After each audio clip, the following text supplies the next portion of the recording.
Hello friends, white board സ്റ്റോറിലേക്ക് സ്വാഗതം. ഇന്ന് നമ്മൾ പോകുന്നത് ഒരു പുതിയ മലയാള സിനിമയിലേക്കാണ്. ശരിക്കും സിനിമ റിലീസായത് ഇപ്പോഴല്ല, 2023 റിലീസായ സിനിമയാണ്. ഇപ്പോഴാണ് സിനിമ സ്ട്രീമിങ്ങിൽ വന്നത്. സുരാജ് വെഞ്ഞാറമൂട് നായകനാകുന്ന സുധീഷ് ഗോവിന്ദൻ സംവിധാനം ചെയ്ത സിനിമ മദനോത്സവത്തിലേക്കാണ് നമ്മളൊന്ന് പോകുന്നത്. അപ്പോൾ ഈ സിനിമയുടെ ഒരു വൺ ലൈനിലേക്ക് പോകണമെന്നുണ്ടെങ്കിൽ വളരെ രസകരമായൊരു വൺ ലൈനാണ്. അതായത് മദനൻ മല്ലക്കര എന്ന് പറയുന്ന ഒരു സാധാരണ വ്യക്തി, സുരാജ് വെഞ്ഞാറമൂട് പ്ലേ ചെയ്യുന്ന ഒരു ക്യാരക്ടറാണ്. അദ്ദേഹം വളരെ പാവപ്പെട്ട ഒരു വീട്ടിലുള്ളതാണ്. കോഴിക്കുഞ്ഞുങ്ങളെ കളർ പെയിൻ്റൊക്കെ അടിച്ച് വിറ്റ് അന്നന്നത്തെ വരുമാനം കിട്ടി ജീവിച്ചു പോകുന്ന ആളാണ്. അപ്പോൾ വളരെ ആകസ്മികമായി അദ്ദേഹത്തിൻ്റെ ജീവിതത്തിലേക്ക് ആലീസ് എന്ന് പറയുന്ന ഒരു പെൺകുട്ടി കടന്നു വരുന്നു. ആലീസിൻ്റെ ഒരു മകളുണ്ട്.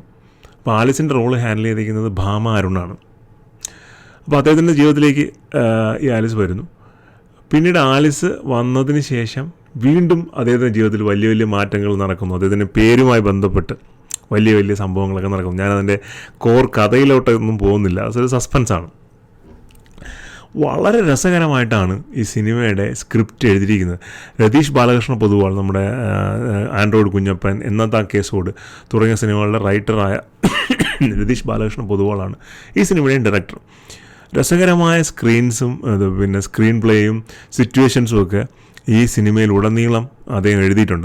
അത് ഒന്ന് രണ്ട് സിനിമകൾ ഞാൻ ഈ റിവ്യൂ പറയുമ്പം പറയാം. ഈ ലീഡ് ആക്ടേഴ്സിൻ്റെ പെർഫോമൻസിലേക്ക് വരുവാണെന്നുണ്ടെങ്കിൽ മദനൻ മല്ലക്കരയെ വരുന്നത് നമ്മുടെ സുരാജ് വെഞ്ഞാറമൂടാണ്. അദ്ദേഹത്തിൻ്റെ ഭാര്യയായ ആലിസായി വരുന്നത് ഭാമ അരുണാണ്. താരതമ്യേന പുതുമുഖമായ ഒരു നടിയാണ്. പിന്നെ രതീഷ് മാധവനുണ്ട്, ശങ്കരൻ നമ്പൂതിരി, അച്യുതൻ നമ്പൂതിരി എന്നുള്ള രണ്ട് കൊട്ടേഷൻ എടുക്കാൻ നടക്കുന്ന നമ്പൂതിരിമാരിൽ ഒരാളായിട്ട് ബാബു ആൻ്റണി ഉണ്ട്.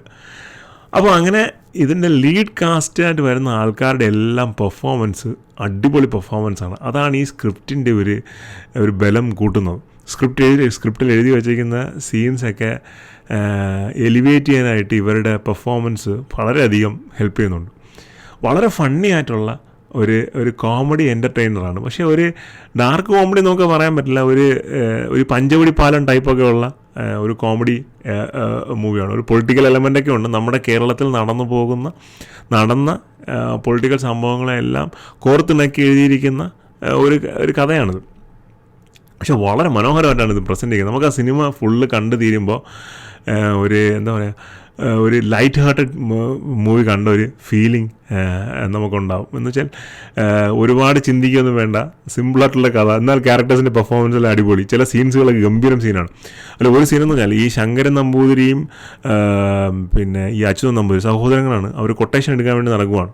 കാസർഗോഡാണ് കഥയുടെ ഒരു പ്രദേശം.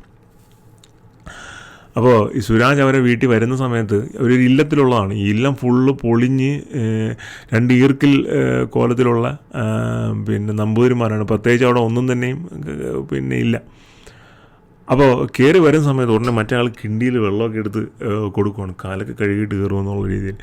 അവിടെ ഫുള്ള് പൊളിഞ്ഞ് കിടക്കുകയാണ്, ഒരു വായിക്കില്ല. എന്നാലും കാല് കഴുകിയിട്ടാണ് അകത്തോട്ട് കയറുന്നത്. എന്നിട്ട് അകത്തോട്ട് കയറി ഇരിക്കുമ്പോഴോ ഭയങ്കര രസമാണ് ആ ഫ്രെയിം. ഒരു വാതിലിൻ്റെ ബാക്കിൽ നിന്നാണ് ഷോർട്ട് ഫ്രെയിം ചെയ്തിരിക്കുന്നത്. ഒരു തടി മേശ, ആ തടി മേശയിൽ അവരിയ്ക്കുകയാണ്.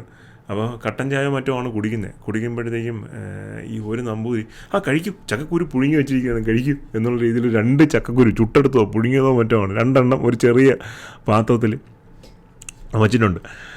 അങ്ങനെ ഭയങ്കര രസമാണ്. ഈ തോക്ക് പൂജിക്കാൻ വയ്ക്കുന്ന നമ്പൂതിരിമാർ, ഉണ്ട പൂജിക്കാൻ വയ്ക്കുന്ന നമ്പൂതിരിമാർ, അങ്ങനെ ഭയങ്കരമായ രസകരമായ ഒരു കഥാസന്ദർഭങ്ങളിലൂടെ പോകുന്ന ഒരു സിനിമയാണ്.